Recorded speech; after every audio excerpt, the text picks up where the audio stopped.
The Song of the Ocean.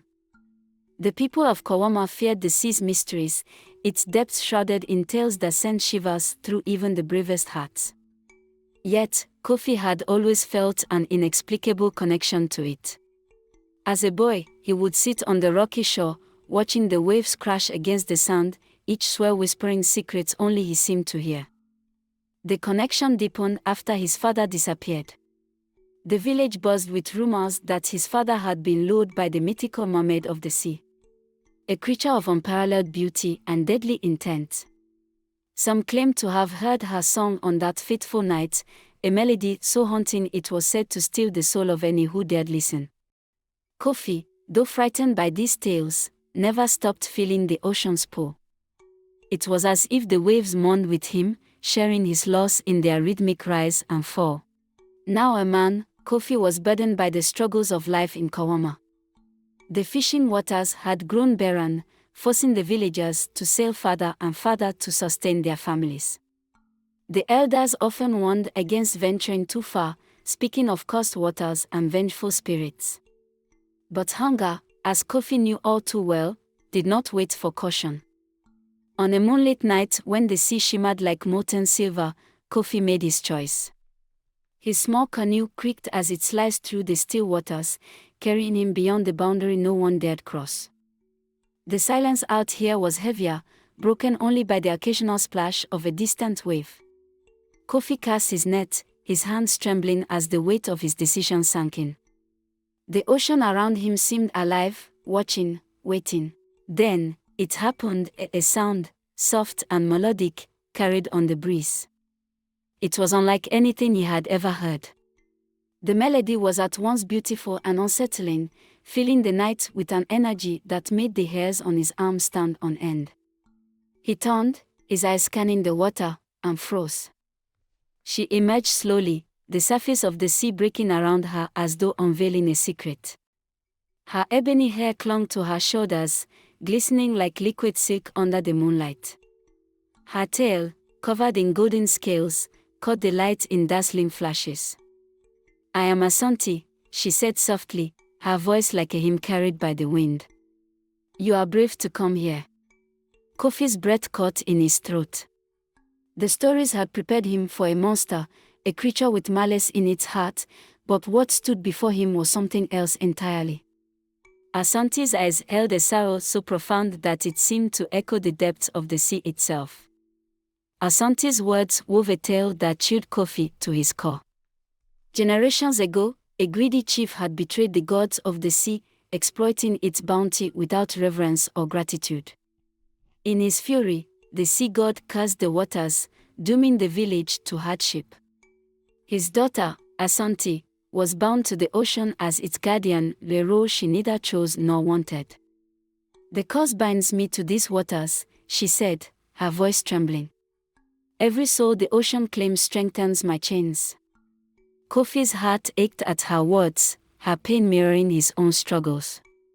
He thought of his father, of the hunger that gnawed at his village, and of the weight of expectations he bore. "Why tell me this?" he asked. "You are different," Asante replied. "The ocean chose you. Your spirit carries the wisdom of your ancestors, the strength to right this wrong. Breaking the curse would not be easy," she explained. The key lay in the shell of Adinkra, a relic hidden deep within an underwater temple. Guarded by spirits of the drowned, the relic had the power to restore harmony to the waters. But there was a cost. If you succeed, Asante warned, the sea will demand something precious in return. If you fail, the curse will claim you. Determined to save his village and free Asante, Kofi returned the following night. The ocean was restless, its surface rippling under a starlit sky. Asante led him through the waters, her presence both comforting and surreal. Along the way, she shared fragments of her past, memories of life above the waves. "I remember the rain," she said wistfully. "How it felt on my skin, the laughter it brought. I remember love, too, though it feels like a dream now." Her words lingered in Kofi's mind as they approached the temple. Hidden beneath the waves, it was a structure of coral and stone, its entrance marked by ancient carvings that glowed faintly in the dark. Inside, the air was thick, heavy with an otherworldly energy. The spirits of drowned sailors stirred, their forms shifting in the shadows. They whispered to Kofi, their voices filled with sorrow and anger, their spectral hands reaching for him. Asante guided him, her presence a beacon of light in the oppressive darkness. The trials within the temple tested Kofi's courage and resolve, forcing him to confront his deepest fears. At one point, he saw an apparition of his father, beckoning him into the depths. The temptation to follow was overwhelming, but Kofi resisted, holding on to Asante's voice as an anchor. Finally, he reached the heart of the temple. The shell of Adinkra rested on a pedestal, glowing with an otherworldly light that seemed to pulse in time with his heartbeat. As he took it, the spirits roared, their anger shaking the temple. Kofi surfaced, clutching the glowing shell of Adinkra. He gasped for air, but the ocean was no longer calm. The sky had darkened, and the waves began to churn violently. It felt like the sea itself was alive, angry, and unforgiving. Asante appeared beside the boat, her expression unreadable. "You've done it," she said softly. "But the ocean won't let us leave so easily." Before Kofi could respond, the water around them began to swirl.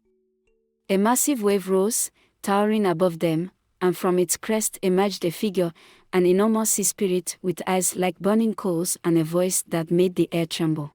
"You dare to break the curse," the spirit bellowed. "The relic belongs to me, and so does she." Kofi gripped the shell tighter, fear flooding his chest. He looked at Asante, whose face was calm, though her eyes glistened with unshed tears. "It's not over," she said, her voice steady. "The curse will fight back, and the ocean will demand a sacrifice." "What do you mean?" Kofi asked, his voice shaking. Asante hesitated, then looked into his eyes. "For the curse to be broken, the relic must be placed on the shrine. But once it's done, I will no longer be here. My life is tied to the curse." Kofi's heart sank. "No," he said firmly. "There has to be another way. We can find it together." "There is no other way," Asante replied, her voice breaking for the first time. "The ocean took my freedom long ago. This is the only way to set things right for your village, for your people." The sea spirit roared again, and waves crashed violently against the boat. Kofi felt the boat tipping and grabbed onto the side, his knuckles white. The shell of Adinkra paused in his hands, its glow growing dimmer. "You don't have much time," Asante said, urgency in her voice. "If you wait any longer, the curse will never be broken." Kofi shook his head, tears streaming down his face. "I can't let you go, Asante. I won't." Asante swam closer, placing a gentle hand on his arm. "You already gave me something no one else could hope. That's enough. Now, let me give you something in return, a future." The sea spirit raised its massive arm, preparing to strike. Kofi saw no choice. With a cry of anguish, he stood and held the shell of Adinkra toward the shore where the shrine stood. The moment the shell landed, the waves stopped. The ocean stilled as if frozen in time. The glowing shell cracked open, releasing a blinding light that spread across the water. Asante smiled, her body glowing with the same light. "It's done," she whispered. Kofi reached out to her, his heart breaking. "Asante, don't leave me."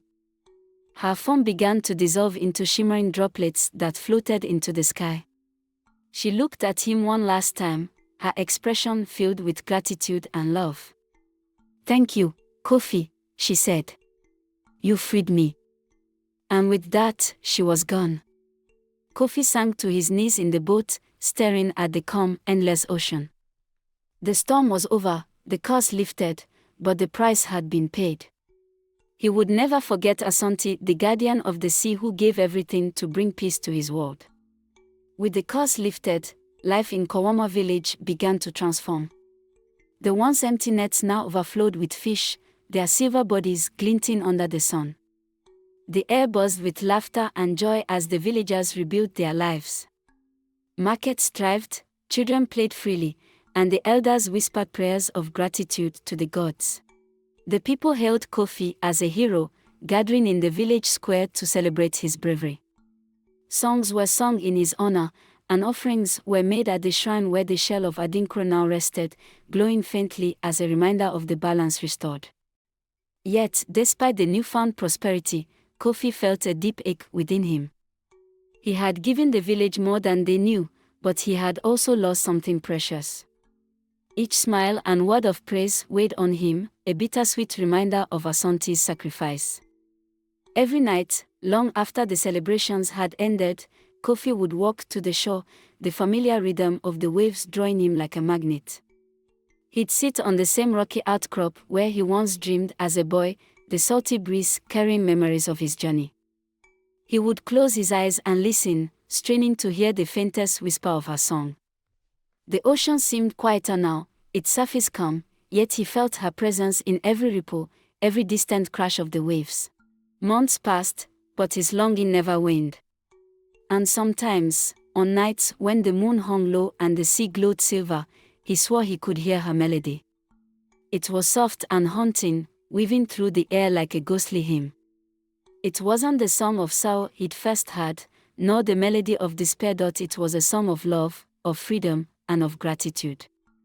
Kofi often wondered if Asante's spirit lingered in the waters, watching over the village she had once been bound to.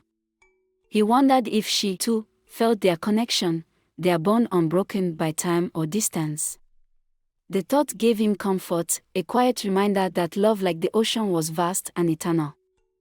And so, while the village of Kawama flourished, Kofi found his own solace in the whispers of the waves. Though the world around him celebrated their hero, Kofi remained humble, his heart tied forever to the sea and the mermaid who had changed his destiny.